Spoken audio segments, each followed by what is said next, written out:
শ্ৰদ্ধাৰ ৰাইজ, ধানৰ আমি খেতি কৰিলোঁ। অতুল বৰা ডাঙৰীয়াই জলবায়ু পৰিৱৰ্তনৰ কথা কৈছে। বানপানী আহিলে আমাৰ ধান মৰহি গ'ল, খেতিয়কৰ লোকচান হ'ল। এই টকা খেতিয়কে কেনেকে ঘূৰাই পাব? শ্ৰদ্ধাৰ ৰাইজ, প্ৰধানমন্ত্ৰী ফচল বীমা যোজনাই এই ক্ষেত্ৰত আমাক সহায় কৰে। যোৱা বছৰত আমি প্ৰায় 2,75,000 কৃষকক ফচল বীমা যোজনাৰ কাম আমি খাৰিফত কৰি দিয়াৰ বাবে সহায় কৰি দিছিলোঁ।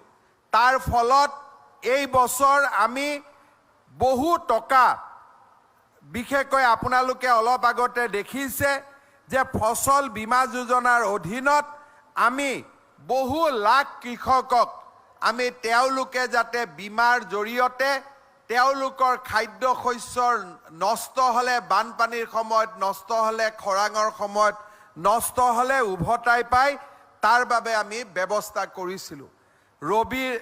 যোৱা বছৰ ৰবিৰ সময়তো আমি 293 কোটি টকা ছাবচিডি দি আমি ৰবিৰ বাবে ফচল বীমা যোজনা কৰিছিলোঁ। খাৰিফৰ বাবেও এইবাৰ ৰাজ্য চৰকাৰে 100 কোটি টকাৰ ছাবচিডি আমাৰ কৃষকসকলৰ বাবে আগবঢ়াইছে। মই কৃষকসকলক আহ্বান জনাম যে আপোনালোকে অত্যন্ত আগ্ৰহেৰে সৈতে ফচল বীমা যোজনাৰ লগত নিজক জড়িত কৰক। কেন্দ্ৰীয় চৰকাৰৰো ছাবচিডি আছে, ৰাজ্য চৰকাৰৰো ছাবচিডি আছে, আৰু আপোনালোকৰ সামান্য প্ৰিমিয়ামেৰে আমি খুব সম্ভৱ মাত্ৰ 100 টকা প্ৰিমিয়াম লৈছোঁ।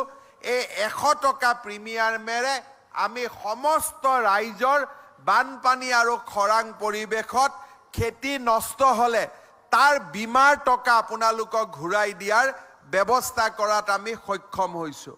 মানুহৰ বাবে যেনেকৈ LIC থাকে, এতিয়া খেতিৰ বাবেও ফচল বীমা যোজনা থাকে। মই অকণমান আৰু এটা মোৰ ভুল হৈ গৈছিল, ধানত আপোনালোকে 2,006 টকা নাপায়, 2,040 টকা পাব এইবাৰ প্ৰতি কুইণ্টলত। যি নহওক, আমাৰ LIC যেনেকৈ প্ৰত্যেক মানুহে কৰে, তেনেকৈ প্ৰত্যেকজন খেতিয়কে ফচল বীমা যোজনা কৰাটো অত্যন্ত গুৰুত্বপূৰ্ণ। আৰু আপোনালোকে যেন ফচল বীমা যোজনা কৰিবলৈ আগবাঢ়ি আহে, তাৰ বাবে মই আপোনালোকক আহ্বান জনাম।